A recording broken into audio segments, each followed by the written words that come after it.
c'est le Sahara du Sud. Voilà, Oui. c'est le Sahara du Sud. Oui, je connais, mais je connais pas le thème en français, c'est pour Bon, ça. ok.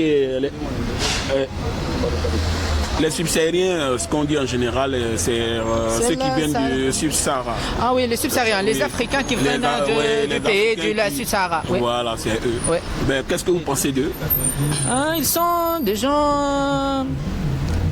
J'ai pas d'amis de ces pays, mais je connais qu'ils souffrent de beaucoup de racisme. Mais cet racisme c'est pas quelque chose de bien. Le racisme qui fait quelques gens envers ces personnes, c'est une chose trop refusée. Ben, qu'est-ce que vous pensez d'eux? Qu'est-ce que vous avez comme pensée de ces subsahariens? Ils sont des gens comme nous. Ils ont le droit de vivre. Également, nous, comme les Africains du nord de l'Afrique, les Arabes, les races, on doit reconnaître toutes les races. C'est pas la distinction, c'est un noir, c'est un rouge, c'est un blanc. C'est une distinction refusée. Et leur comportement? Leur comportement, qu'est-ce que vous dites de leur comportement? Le comportement des subsahariens, moi personnellement je ne connais pas plusieurs gens de ces pays, mais leur comportement, ils ont des habitudes dans leur pays. Je ne dois pas les discriminer sur leur habitude. Ils peuvent gêner quelques-uns de notre pays et quelques-uns peuvent se gêner. Moi, je ne me gêne pas. Des habitudes de vie sont normales. Il y a des habitudes qui sont interdites dans notre religion. On la refuse non avec la violence, mais les conseils, les dialogues, la paix, c'est pas la violence qui va gérer le monde. Ok, merci beaucoup, monsieur. Merci. Merci. Sur la page. Je m'appelle Talia, je suis étudiante ici en Tunis, je suis d'origine congolaise. Donc pour moi l'intégration a été facile, je peux dire, parce que déjà à la base, les gens que j'ai rencontrés ici étaient vraiment gentils avec moi et à la fac aussi, à l'université, la directrice, le professeur, tout le monde est gentil. En tout cas pour moi l'intégration a été facile. Par contre d'autres personnes, pour eux c'est difficile. Pour d'autres personnes c'est difficile parce que en fait tout dépend des personnes que tu rencontres déjà ici. Parce que bon voilà ce que je peux dire, pour moi l'intégration a été facile. Mais il y a quand même des trucs, bon c'est pas comme si j'étais chez moi, c'est pas comme si j'étais chez moi, il y a toujours des trucs qui ne vont pas, mais dans l'ensemble ça va, l'intégration a été facile. Ok, merci. Personnes qui viennent d'Afrique subsaharienne et on a beaucoup d'étudiants qui viennent de l'Afrique subsaharienne à Esprit, mais je crois qu'ils préfèrent rester dans leur clique plutôt que de s'intégrer avec les Tunisiens. C'est tout. Excusez-moi, à votre avis, pourquoi ils préfèrent rester chez eux, dans leur coin? Peut-être parce que la Tunisie est un peu connue pour être un pays raciste, c'est peut-être pour cela, mais je crois que ça dépend des personnes et ça dépend de la façon de parler avec ces gens-là. C'est tout. Merci. Aujourd'hui, vous m'interrogez sur la question de l'intégration ici en Tunisie. Je voudrais d'abord, dans un premier temps, toucher le premier point qui est le côté social, le volet social. On ne peut pas parler d'intégration si, ici en Tunisie, nos droits élémentaires ne sont pas respectés. Parce que, vous voyez, nous en tant qu'étudiants, nous avons besoin d'une carte. Et cette carte-là, qui est la carte de séjour, qui nous permet de circuler librement en Tunisie. Vous voyez qu'on dépose ces dossiers-là, on ne peut pas avoir même, ne serait-ce la provisoire, pour qu'on puisse circuler. Aussi, côté sécuritaire, ceux-là même qui sont censés protéger tous les citoyens et tous les étrangers ici en Tunisie ne respectent pas les droits élémentaires de ces étudiants, de ces étrangers. Pour ma part ici, si je touche le côté sécuritaire, c'est que le droit n'a pas de couleur. Mais il s'avère que nous, en tant qu'étrangers en Tunisie, on nous piétine. Parce qu'on nous fait certaines choses, quand on part à la police pour se plaindre, on nous banalise. Il n'y a jamais eu de su. Je vous prends un exemple. Le 3 novembre 2019, il y a des étudiants qui ont été agressés. qui ont vu leur maison pillée. On a fait une déposition, je l'ai encore dans mon sac ici, mais ça n'a pas abouti. Et on ne peut pas parler d'intégration si elle n'est pas effective à tous les niveaux. Donc pour ma part, ici en Tunisie, nous ne sommes pas encore intégrés. Et on ne peut pas parler réellement de ce qui c'est que l'intégration. Parce que l'intégration touche tous les côtés, même au niveau éducatif. Vous concevez qu'on nous donne certains cours en arabe. On nous délivre un diplôme en arabe. Pourtant, ce cours-là, on vous fait savoir qu'elle est faite en français. Alors, comment est-ce que vous pouvez parler de l'intégration si ces éléments ne sont pas faits? Donc pour ma part ici en Tunisie, beaucoup reste à faire. Parce que même déjà, quand nous nous trouvons dans la société, il y a des injures, on subit des bavures. Parce que pour nous, nous avons une couleur qui est différente à la sienne. Pourtant, nous sommes des humains comme eux. Tous ces points relevés ici montrent que l'intégration n'est pas effective ici en Tunisie. Donc, je préfère m'arrêter à là. Les subsahariens, j'ai beaucoup d'amis, j'ai beaucoup de clientèles qui viennent du Sénégal, de Côte d'Ivoire et en principe du Niger ou bien de la Nigeria. Bon, qu'est-ce que je pense d'eux? Je pense que ce sont des gens bien, respectables, ce sont des gens normaux comme nous exactement, mon ami. C'est ce que je pense. Ok, merci beaucoup. Merci beaucoup. Il n'y a pas de quoi. Oui. Un peu mon frère, comme il a dit là, en fait, comme une solution, moi je peux proposer comme ça, c'est-à-dire nos dirigeants, quand je parle de nos dirigeants, c'est en griffe. Je veux dire nos différentes ambassades. Ils peuvent essayer de voir l'État tunisien, d'essayer de mettre une politique en place, c'est-à-dire une police en place, pour ne pas dire une solution, pour essayer de freiner cette situation-là. Parce que moi je sais que les Tunisiens ils vivent chez moi, principalement précisément en Côte d'Ivoire. Il y a des Tunisiens, ils sont bien traités, ils vivent à l'aise, en tout cas ils sont dans de bonnes conditions.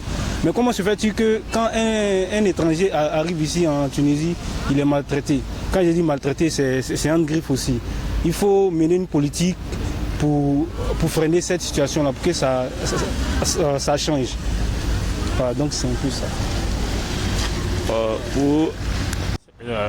Lui, il ne voit pas d'inconvénient. C'est un Libyen qui est ici, donc il dit qu'il ne voit pas d'inconvénient. Hein? Donc, tout comme moi, hein, de toutes les façons, on voit qu'il y a des jeunes blacks qui sont mariés à des Tunisiennes. Vous avez vu devant vous tout à l'heure, il y a un jeune là, qui était avec une Tunisienne. Hein, les bras, ils sont partis à côté. Bon, ça n'exclut pas qu'il y a une petite minorité qui a des ailes, là, qui a toujours en fait des comportements un peu extrémistes. Tout ça, on voit dans toutes les sociétés.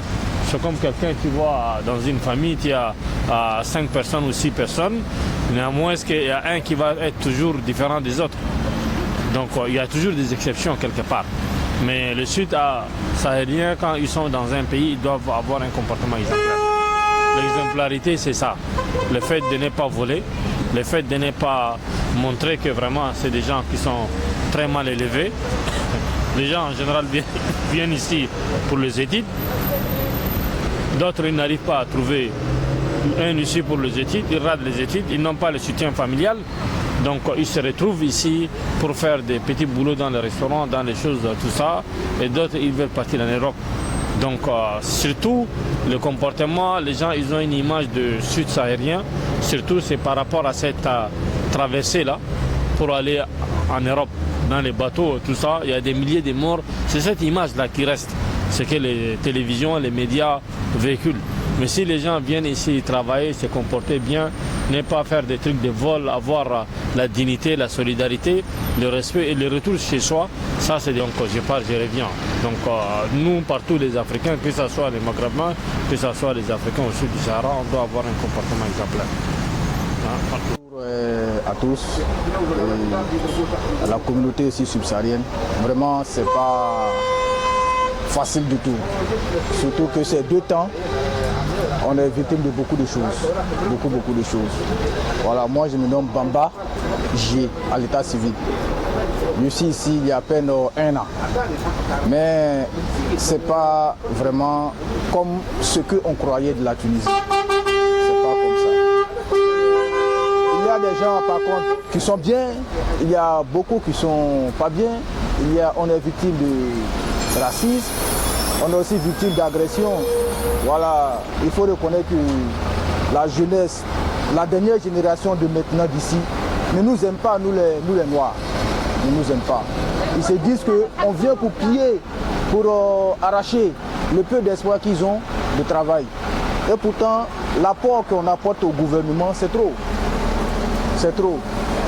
On contribue pratiquement à tout. Donc, quelque part, il faut qu'on soit respecté, il faut qu'on soit considéré. Même si on n'est pas des Tunisiens, c'est l'Afrique. C'est l'Afrique en général qui parle. La preuve, il y a beaucoup de compétitions, il y a beaucoup de choses qu'on fait ensemble. Seulement que c'est la couleur de la peau qui n'est pas. Mais dans l'ensemble, je pense qu'avec les critiques et autres, ça commence à aller. Mais il y a beaucoup de choses encore qui restent à faire. Il y a la migration qui vient, il y a des gens qui viennent, mais c'est pas ça. On est beaucoup détestés par nos frères malheureusement, qu'ils nous traitent, je sais pas, comme des moins qui rien. Oui, mais on fait avec. Je pense que c'est Dieu seul qui nous protège de tous ces malfaiteurs, de toutes ces agressions. Et aussi, je pense que c'est pas aisé. Je crois que le gouvernement doit faire face à cette situation afin qu'on ait la paix. Même souvent les bailleurs ne sont pas contents, mais on est réglo. Qu'est-ce qu'on va y faire? On est venu pour chercher notre pain. C'est pas le pays idéal, mais je pense qu'on fait avec quoi. On fait avec. Sinon l'intégration, franchement, c'est pas facile. Ouais, tu peux louer une maison, tu peux faire ce que tu veux ici, il n'y a rien qui te dérange. Mais si tu dépasses tes limites, là tu vas trouver des difficultés. Voilà. Mais si tu déranges personne, il n'y a personne qui va te déranger, sois sûr. Il n'y a personne qui va venir te dire moi, noir et tout ça, non. Impossible. Et nous on dit quoi? On dit les Africains. Mais nous aussi on est des Africains, on n'est pas des Européens, voilà. On est des Africains nous aussi. Mais la peau c'est autre chose. Voilà. À ce qu'il dit, moi je propose que le gouvernement, ou du moins les dirigeants de ce pays, fassent des projets de société. Je vais parler ici de projets de société, de sensibilisation en fait sur cette question. Parce que on ne peut pas être intégré s'il n'y a pas un rapprochement interculturel comme quoi que ce soit. Il faut des projets de sensibilisation au sein de cette communauté. Parce qu'on n'est pas résistant. Le problème c'est qu'on n'est pas résistant. On fait face à beaucoup d'injustices. Et au vu de tout cela, quand même bien qu'il vient avec de bonnes intentions envers toi, tu te dis mais est-ce que cela va aboutir? Est-ce que c'est pas peut-être un piège en griffe qui veut t'étendre? Donc pour pallier à tous ces problèmes-là, il faut déjà mener véritablement, je dirais, des enquêtes ou du moins de prospection au sein de cette communauté, et aussi envers les Tunisiens afin de comprendre réellement quel est le mal ou bien quelle est la source véritable de ce problème. Sinon on dit qu'ici en Tunisie il n'y a pas de la question de comment on appelle ça, de racisme. Je dirais c'est archi faux. Mais on le vit quotidiennement, parce que pour certaines personnes, nous sommes différents par la peau. Pour certaines personnes, nous ne sommes pas intelligents en fait. Mais quand on se retrouve dans des salles de classe et dans des établissements, on voit un peu comment est notre degré d'intelligence. Donc c'est pas le fait d'être noir ou quoi que ce soit qui nous différencie en fait. Nous sommes tous des êtres humains. Et comme encore solution, alors il faut mener encore une véritable comme ça, police en place. Quand mon jeune frère l'a bien dit, parce que la police même qui est censée protéger tous ces subsahariens ou tout le monde ici, elle-même a des bavures qui est plus grave ou bien du moins toxique que la population elle-même. Parce que quand tu te fais agresser par exemple, ou bien tu te fais insulter dans les métros, dans les bus et autres, mais quand tu te plains, on te dit qu'il y a une loi qui existe, mais en fait cette loi n'a jamais été appliquée. Donc pour moi, il faut que le gouvernement tunisien ou les sociétés fortes pensent à ces problèmes-là afin de éradiquer. Pour moi, on peut éradiquer cela, on peut changer cela. Parce que quand on compare un peu la Tunisie aussi quand même aux différents pays dans le Maghreb, on voit qu'il y a plus ou moins il y a une différence. Donc voici un peu si tu veux. Qui sont vus ici à Tunis. Il faut comprendre que vous étiez chez vous. Il y a le beau, le mauvais, des gens partout dans le monde entier. Si un jour vous avez des problèmes, même nous, il y a des problèmes chez nous, entre nous-mêmes. Alors ça dans le monde entier.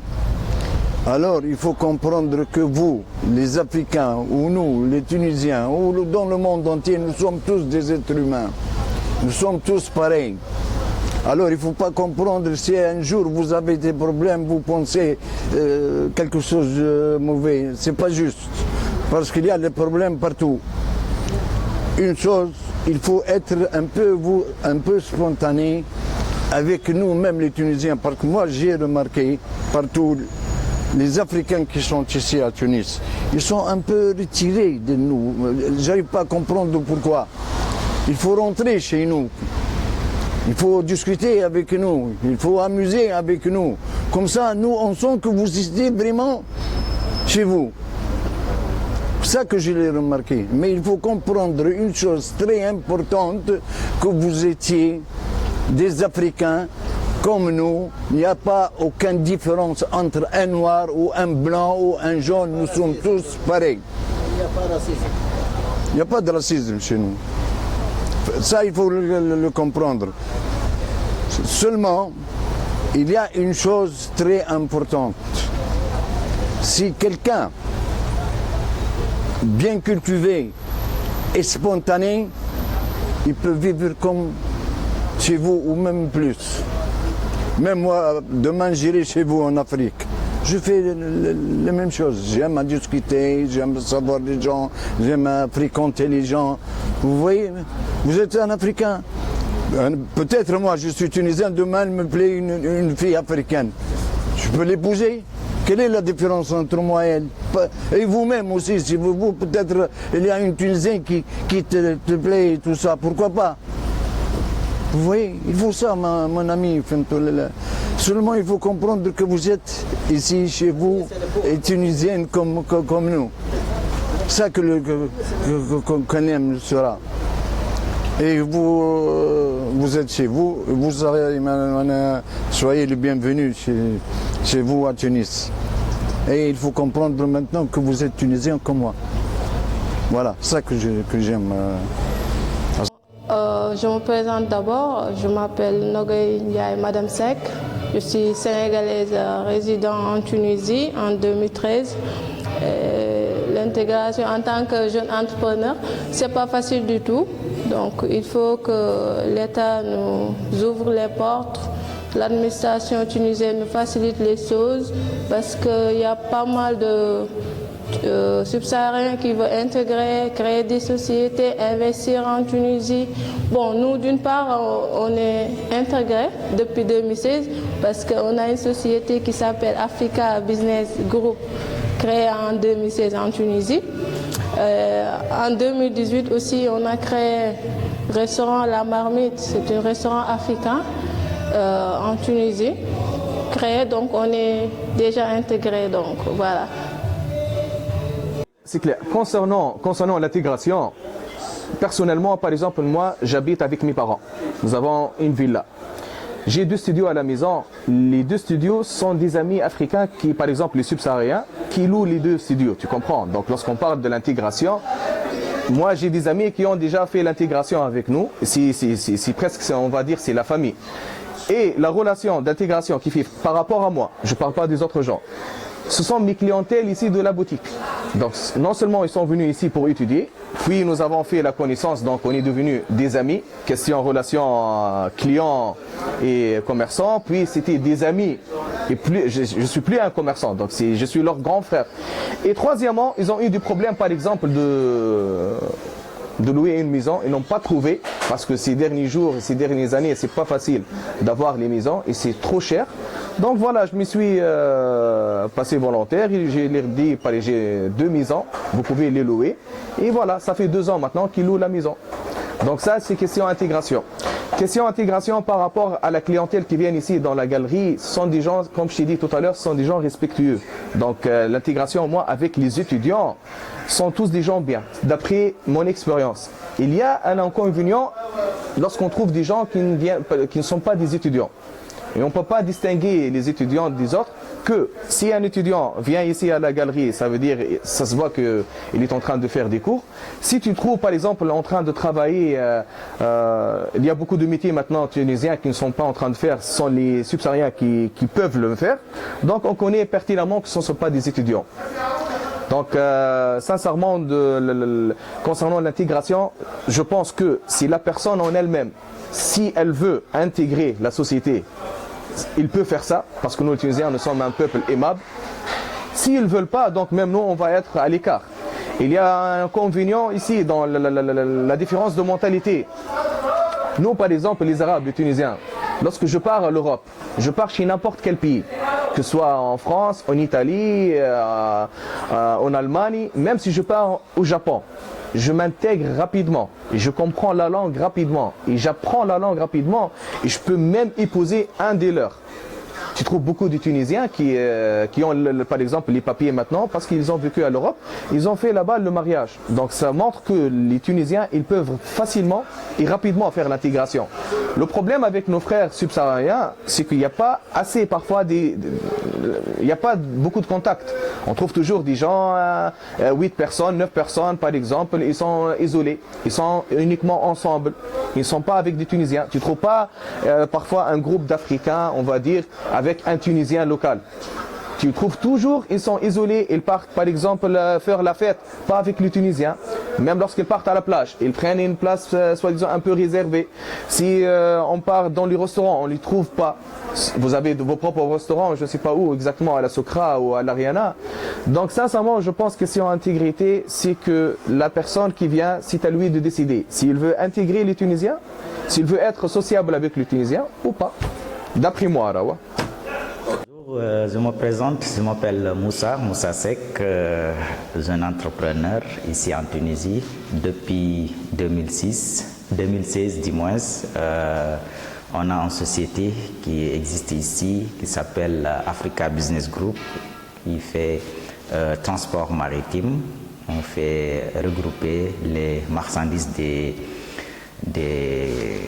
commerçants pour l'envoyer leur pays, donc par conteneur sur le bateau.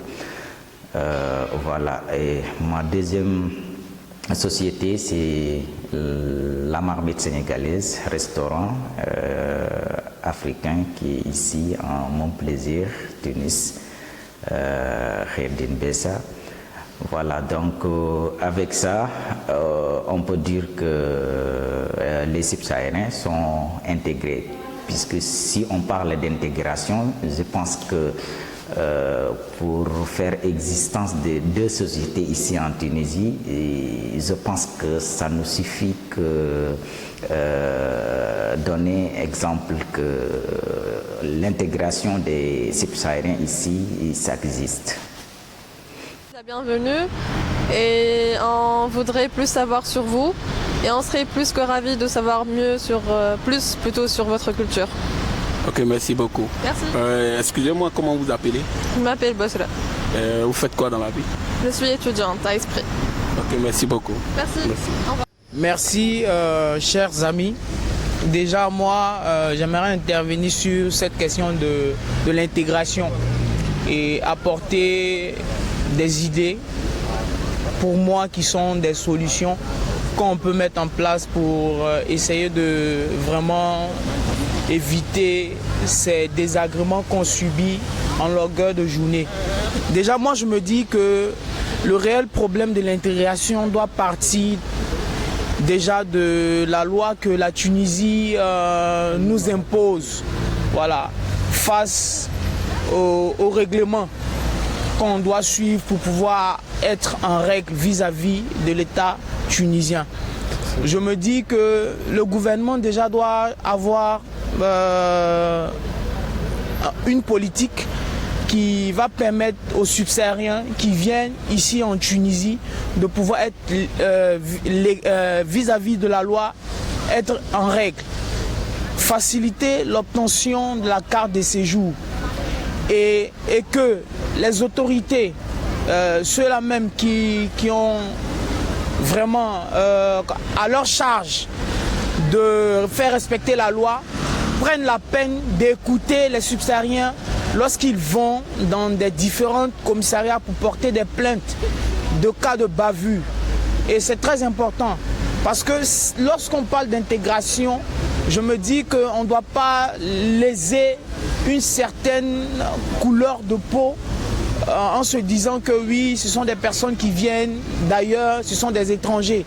Certes, mais nous contribuons un peu à l'économie et au développement de ce pays.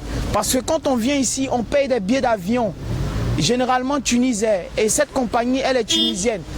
Nous rentrons ici avec l'exigence au moins de 500 €. Et quand on arrive, on dépense ça ici, sur le territoire tunisien. Et la plupart du temps, on paye des locations. On paye des locations de loyers, de maisons. Sans compter que le transport, la scolarité. La scolarité. Et aujourd'hui, moi je me dis que la Tunisie a besoin de ces étrangers que nous sommes. Et nous aussi, on veut se sentir... La scolarité coûte très cher ici. On veut se sentir comme chez nous, mais pas dans de telles situations, dans de telles conditions. Voilà. Quand nous voyons tout ce qui se passe autour de nous, nous nous sentons exclus de la société. Très effrayés. Voilà. Et aujourd'hui, les solutions que nous souhaitons, c'est de trouver des lois qui vont faciliter l'intégration de ces étrangers, de ces subsahariens que nous sommes, afin que nous puissions véritablement vraiment nous sentir en famille. Comme très souvent les Tunisiens le disent, nous sommes tous les mêmes. Mais ils le disent véritablement de la bouche, mais pas dans le cœur. Voilà. Et vraiment, j'aimerais vraiment être bref. Et je termine en disant que mon vœu, mon souhait pour cette année 2020 est qu'il y ait vraiment des lois, des projets qui soient menés, afin que le subsaharien que nous sommes, on puisse être vraiment intégré en djemé, pas dans la bouche, mais véritablement intégré. Merci. Les Africains noirs, mais qui ont confiance en moi. J'ai un ami africain qui vient et qui me donne de l'argent, 3 000 et 4 000 dinars, pour que je les cache. S'il n'a pas confiance en moi, je ne crois pas qu'il va venir, il va me donner de l'argent pour que je les cache. S'il n'a pas confiance en moi à 100% ou à 200%. Alors, il y a des Africains qui sont bien et il y a des Africains qui dépassent les limites et font des choses qui ne sont pas bien. Voilà. Mais la plupart sont bien. Ok, merci. De rien. Monsieur, comment vous appelez? Lotfi. Oui, si vous me demandez, si vous me posez question, est-ce qu'il y a des difficultés? Et je dis oui, puisque rien n'est facile dans la vie. Dans la vie, il n'y a rien d'infacile. Même il y a des Tunisiens qui veulent ouvrir leur propre entreprise, mais ils ne se réussissent pas. Donc, ça veut dire que rien n'est facile ici. Donc, il y a des difficultés, mais si tu fonces, tu prends les choses au sérieux, tu arriveras. Donc, voilà. La Tunisie, c'est notre pays d'accueil. Donc, il faut toujours faire une première pas pour pouvoir intégrer, parler, communiquer, faire des amis pour pouvoir intégrer. Avec les Tunisiens. Vous aussi, vous les deux, vous êtes adaptés avec si vous n'avez pas confiance à Ayman, ou bien à l'autre fille, vous ne venez pas à Ayman à l'autre fille. Voilà. Alors il faut s'adapter, il faut savoir vivre ici, parce que la Tunisie c'est un bon pays, voilà. Un pays